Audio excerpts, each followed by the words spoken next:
मित्रों, बहुत बहुत स्वागत और अभिनंदन आज की हमारे विशेष और सामुद्रिक शास्त्र के विशेष चर्चा के अंदर। मैं आपके साथ देवभूमि ऋषिकेश उत्तराखंड से आचार्य आशीष। आप भी कमेंट बॉक्स में अपना या अपने शहर का नाम लिखकर हमारे कार्यक्रम का एक खास हिस्सा बन सकते हैं। आज हम जिस विषय पर बात करने जा रहे हैं, ये काफी रोचक आज का विषय होने वाला है। हम नाभि के स्वरूप पर बात करने जा रहे हैं कि आपकी नाभि बताती है कि आपके अंदर कौन से ऐसे विद्यमान लक्षण हैं आपके अंदर जो आपको विशेष बनाती हैं। आपके जीवन साथी या आपके इन नाभि के स्वरूप आकार से आप क्या-क्या समझ सकते हैं, क्या-क्या जान सकते हैं। दूसरा, नाभि का संबंध क्या एक विशेष संबंध है जो शरीर के को रूप से देखा जाए तो स्वास्थ्य पर भी जिसका एक विशेष रूप से प्रभाव देखा जाता है।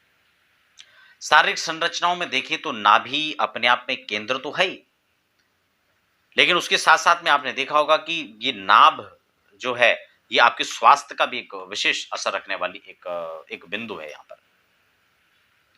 विस्तार से हम इस पे चर्चा करेंगे। आप नए दर्शक हैं तो पहली बार विजिट कर रहे हैं चैनल पर, तो आप चैनल को सब्सक्राइब जरूर कर लें और नोटिफिकेशन बेल को भी ऑन कर लें ताकि अध्यात्म, ज्योतिष, रत्न, रुद्राक्ष, वास्तु इस प्रकार की जो तमाम जानकारी है वो इस चैनल के माध्यम से आपको समय समय पर मिलती रहे। नाभि आपने देखा होगा एक केंद्र में आता है शरीर के, आधा भाग ऊपर और आधा नीचे।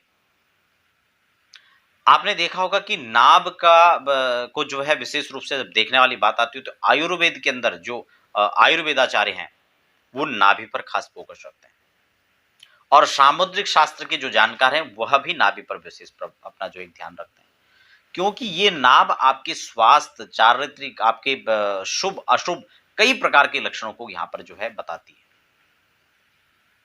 इसलिए शरीर का यह भाग,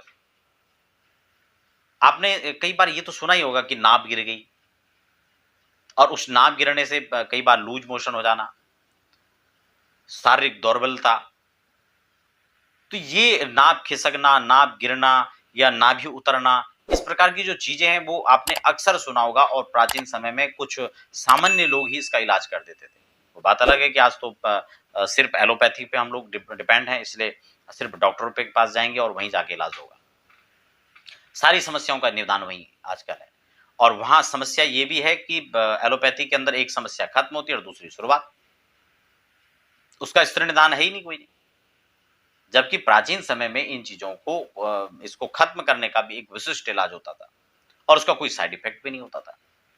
तो नाभि पर आज हम जब चर्चा करेंगे तो अलग अलग प्रकार की जो नाभियां हैं वो आपके रोग, भविष्य, स्वभाव, आपकी विशेषताएं, आपकी सुंदरता, आपकी सरलता, आपके व्यक्तित्व के बारे में जो है बताती है। नाभ की सबसे प्रारंभिक अगर बात करें तो एक फर्स्ट जो एक पार्ट है और नाभि के विश्लेषण का, तो उसमें नाभि का जो गोल नाभि बताया गया, जिसको गोल, गहरी और सुडौल नाभि जो है बहुत अच्छा माना गया है। ऐसे लोग आशावादी होते हैं, निराश होने वाले नहीं होते हैं, आशाओं पर अपेक्षा रखने वाले होते हैं, आगे बढ़ने वाले होते हैं, मेहनती ऐसे लोग होते हैं, दयालु स्वभाव ऐसे लोगों का होता है।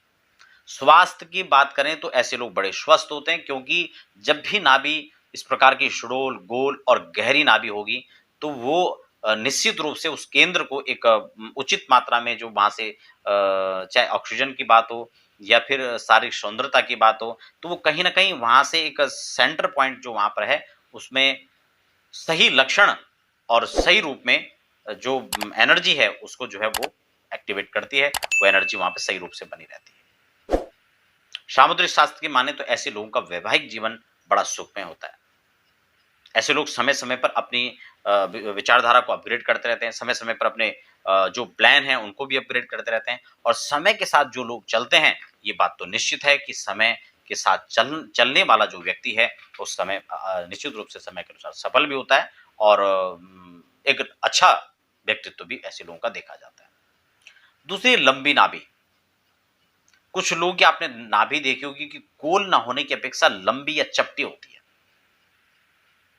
तो उसमें जो गोल नाभि वाले लोग होते हैं, ऐसे लोग, ऐसे जो नाभि है वो आत्मविश्वास विश्वास का परिचायक तो है ही है, लेकिन आत्मनिर्भरता भी ऐसे लोगों के अंदर होती है।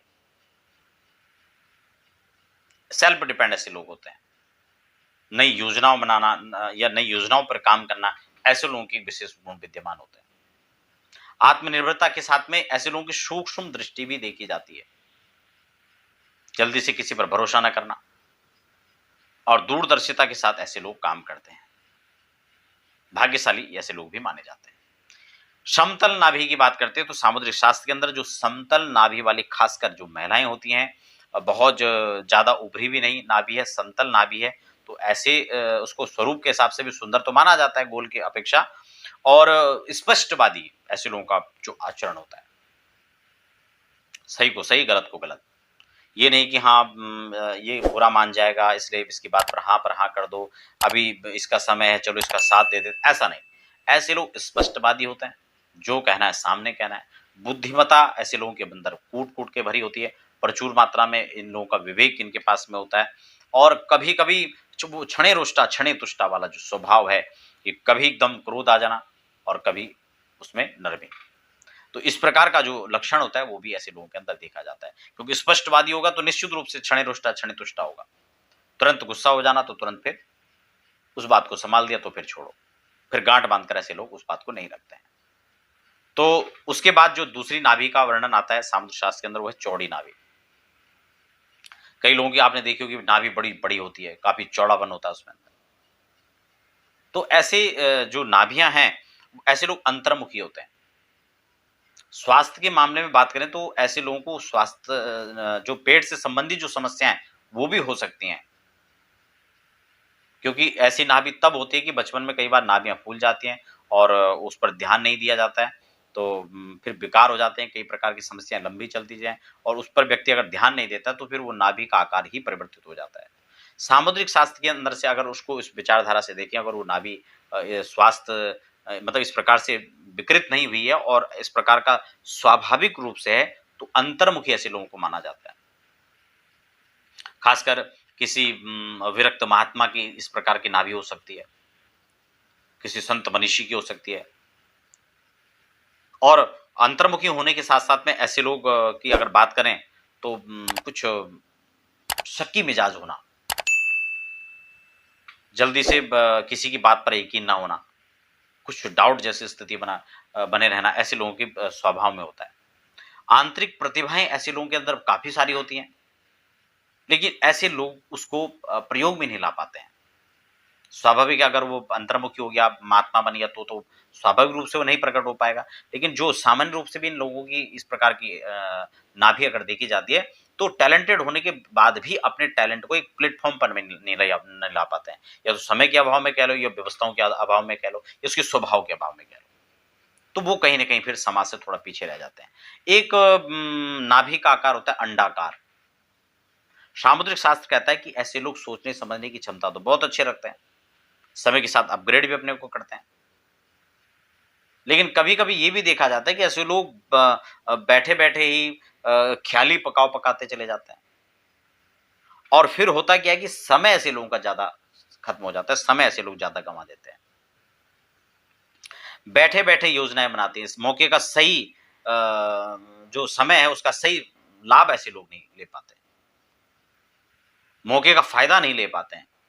तो इसलिए फिर जो है इनके स्वभाव में देखा जाता है कि उतार चढ़ाव की स्थिति बनी रहती है, क्योंकि जब प्रतिकूलताएं बनेगी तो स्वभाव क्रोधित हो जाएगा, थोड़ा अनुकूलता आ जाएगी तो फिर ये प्रसन्न हो जाएंगे। तो उतार चढ़ाव ऐसे लोगों के जीवन में सामान्यतः देखा जाता है।